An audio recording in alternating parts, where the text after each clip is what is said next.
लूणा कहता है कि हर प्राणी के भीतर दो सांसें होते हैं, चाहे प्राणी छोटा हो और चाहे बड़ा हो, चाहे प्राणी में चाहे मानव प्राणी हो और चाहे जीव प्राणी हो, चाहे पशु प्राणी हो, परंतु सबके भीतर दो सांसें होते हैं।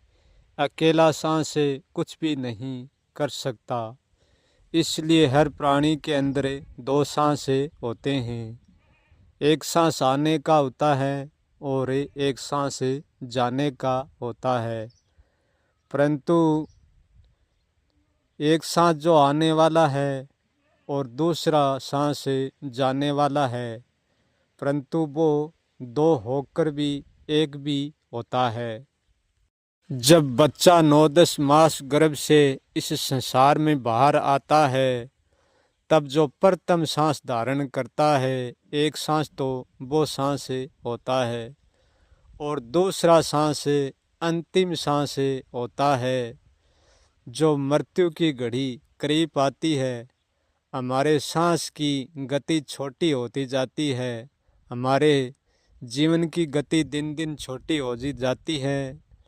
जब अंतिम घड़ी नज़दीक आ जाती है और छोटो होने के लिए कुछ भी नहीं बचता, तब जो हमारा अंतिम सांस है वो भीतर शरीर के प्रवेश नहीं कर सकता, वो बाहर ही रुक जाता है। एक जो अंतिम बाहर रुकता है वो सांस है, एक जो प्रथम शरीर को धारण करता है वो सांस है। ये दो सांस होते हैं हमारे अंदर। हमारी जीवन की उम्र सांस के ऊपर तय करती है। जितना सांस लेते हैं हम, इतना ही संसार में शरीर के माध्यम से जीवन जीते हैं। जब हमारा सांस पूरा हो जाता है तो हमारी मृत्यु हो जाती है। चाहे जीवन एक क्षण का हो और चाहे 100 साल का और चाहे 1000 साल का और चाहे 50 वर्ष का, जीवन चाहे कितने वर्ष का हो, हर पल में हम हर सांस के साथ मरते हैं और हर सांस के साथ जीते हैं। हम मरते हुए और जीते हुए मौत के करीब पहुंच जाते हैं। आमत सांस के साथ हम जीते हैं और बाहर जामत के साथ सांस के साथ हमारी मृत्यु हो जाती है। जो 100 साल में जितने सांस आते जाते हैं, वह सारे सांस हमारी मृत्यु का संदेश देते हैं और वह सांस मृत्यु के ही होते हैं, क्योंकि हर पल में एक सांस आता है और जाता है, वो जीवित होता है और मरता है। जो ये दो सांस ही, एक जो प्रथम सांस है, एक जो अंतिम सांस है, ये दोनों सांस कभी भी नहीं मरते। ये दोनों सांस हमेशा ही अटल रहते हैं। जो इन दोनों सांसों को रहस्य जान लेता है, वो अपने जीवन को और अपनी मृत्यु को अच्छी तरह से जान लेता है। यही दो सांस है, सोहंग और ओहंग। सोअंग ओहंग, दो सांस यही है। लूणा कहता है कि जब तक ये संसार में सांस रहेंगे, जब तक ये संसार भी रहेगा, जब तक सांस को ये शरीर मिलता रहेगा तो ये सांस शरीर धारण करता रहेगा, और शरीर को जब तक ये सांस मिलता रहेगा, जब शरीर इन सांसों को धारण करता रहेगा। ये ओहंग सोहंग सांस का अनेक जोड़ा है। कोई ये मत समझो कि एक जोड़ा है, ये अनेक जोड़ा है। इस ब्रह्मांड की ऊर्जा में विचरण करते हैं अनेक जोड़ा।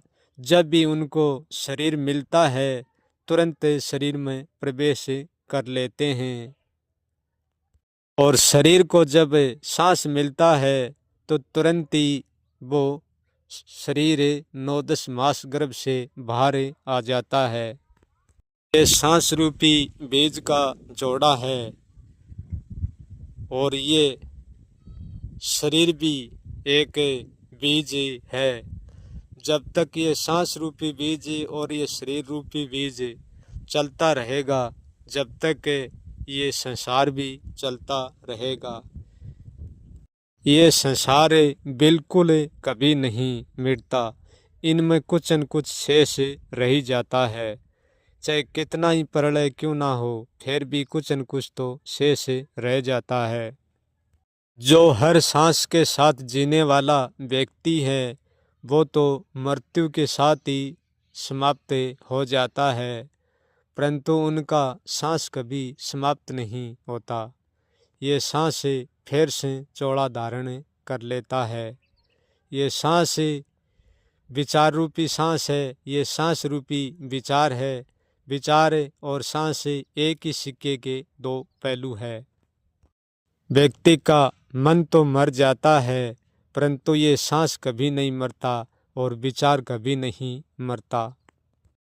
व्यक्ति में मिटने जैसा क्या होता है? केवल मन का जोड़ ही मिटता है और कुछ भी नहीं। जब मन विचारों से टूट जाता है, तो फिर मन का जोड़ विचारों से नहीं रहता, तब मन का अस्तित्व समाप्त हो जाता है और यहाँ मिटने जैसा कुछ भी नहीं है।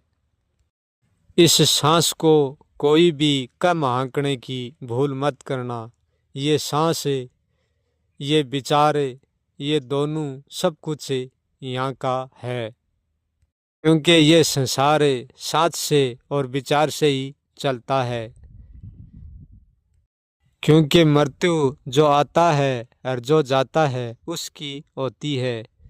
ये जो दो सांस ही, ये कभी आते नहीं हैं और कभी जाते नहीं हैं, यहाँ ही अस्थायी रहते हैं, इसलिए उनकी कभी भी मृत्यु नहीं होती।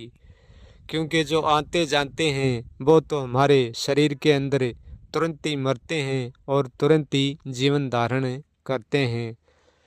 जो बीच के समय में जन्म से लेकर मृत्यु तक जितना भी हमारा बीच का समय होता है, उसी समय में जितना भी हम सांस लेते हैं, उन्हीं सांस की मृत्यु होती है, उनका ही जन्म होता है। वो शरीर छोड़ते नहीं हैं और शरीर धारण नहीं करते। वो शरीर में जाते ही मर जाते हैं और शरीर के बाहर आते ही सांस मर जाता है। जो बाहर से शरीर के भीतर सांस जाता है, उसकी शरीर में जाते ही मृत्यु हो जाती है, और जो शरीर से सांस बाहर आता है, उसको बाहर आते ही इस प्राणवायु में उसकी मृत्यु हो जाती है। तो सारा जीवन मृत्यु के आधार पर ही चलता है, मृत्यु की ओर ही बढ़ता है। जो व्यक्ति सांसों को नहीं जानता है, वो व्यक्ति सब कुछ इस संसार का नहीं जानता, क्योंकि संसार का रहस्य सांस पर ही निर्भर करता है। लोना कहता है कि सांसों सांस ही तो विचार होता है और सांसों सांस ही जाप होता है और सांसों सांस ही कर्म होता है। सांस के बिना ना तो कोई विचार कर पाएंगे और ना कोई जाप कर पाएंगे, ना कोई कर्म कर पाएंगे। अकेला शरीर भी कुछ नहीं कर सकता और अकेला सांस भी कुछ नहीं कर सकता।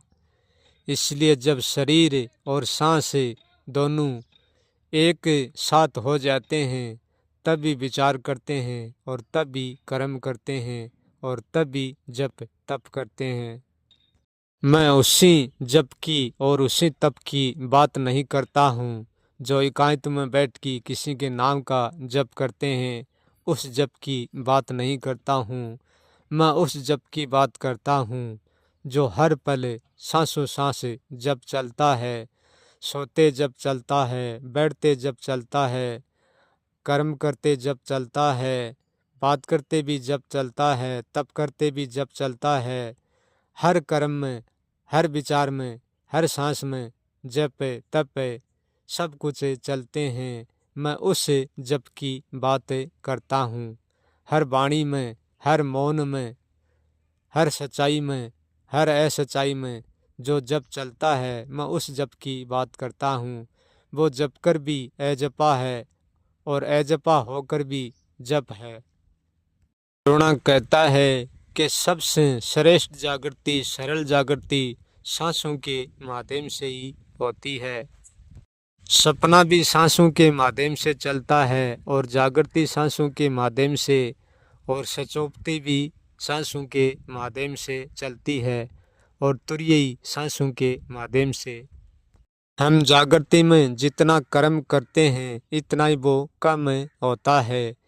यहाँ कर्म को छोड़कर कोई भाग नहीं सकता। जितना कर्म करेंगे इतना ही श्रेष्ठ होगा। हम जागृति में जिस कर्म को टाल देते हैं, करने से रोक देते हैं, वो ही कर्म हमारा मन सपने में कर लेता है। जितना व्यक्ति कर्म तेजी से करता है इतना ही कर्म व्यक्ति का तेजी से होता है। जो व्यक्ति संसार में कर्म करने के लिए आता है वो कर्म अपना पूरा कर लेता है तो व्यक्ति का कर्म एक तरफ समाप्त हो जाता है। जब व्यक्ति कर्म से भरपूर हो जाता है तो व्यक्ति जितना कर्म जागृति में करता है इतना ही कर्म करता है। व्यक्ति का सपना फिर टूट जाता है, सपने में वो कोई कर्म नहीं करता है, फिर वो व्यक्ति सचोपती में चला जाता है। क्योंकि सचोपती की नींद एक विश्राम की अवस्था है। द्रोणा कहता है कि व्यक्ति जानेगा कैसे कि मेरा कर्म पूरा हो गया है, मुझे अब जागृति में करना है, वो ही करना है, सपने में कुछ भी नहीं करना।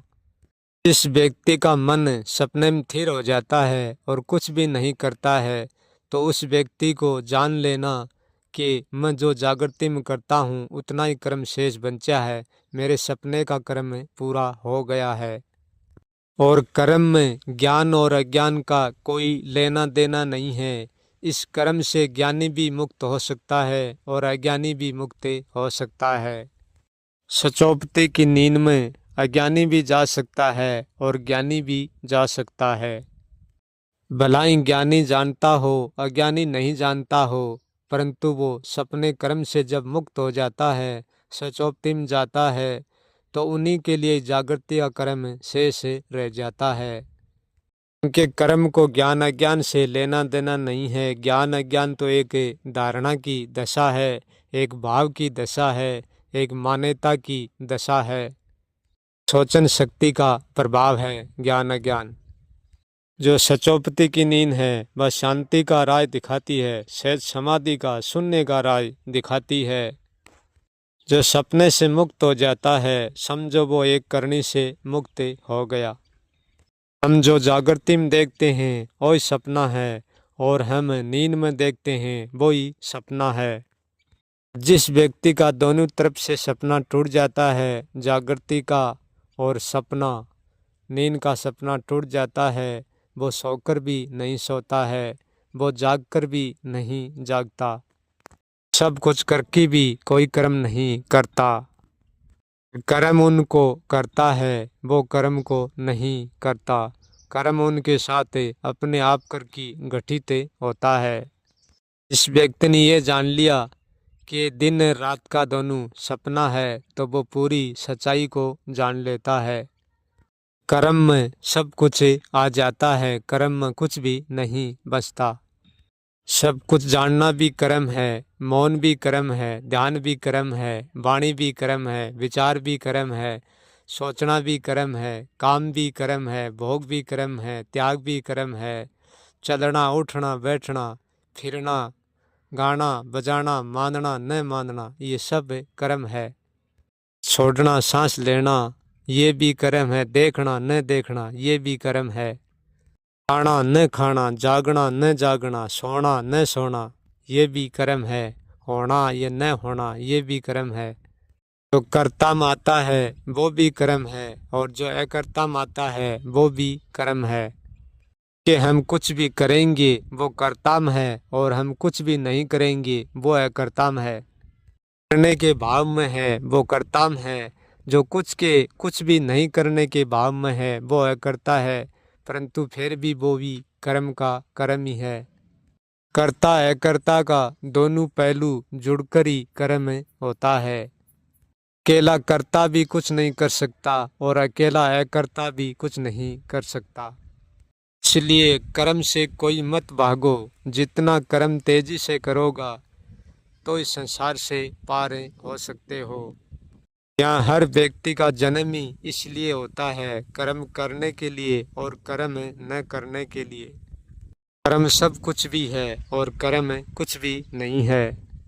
तो व्यक्ति दुख से जितना ही भागेगा जितना ही ज्यादा उलझेगा। इसलिए दुख से कोई मत भागो, दुख और सुख में सहज होना सीख जाओ। दुख के बिना कोई जाग नहीं सकता और सुख के बिना कोई सो नहीं सकता। दोनों को पार करता है वो सत्य को जानता है।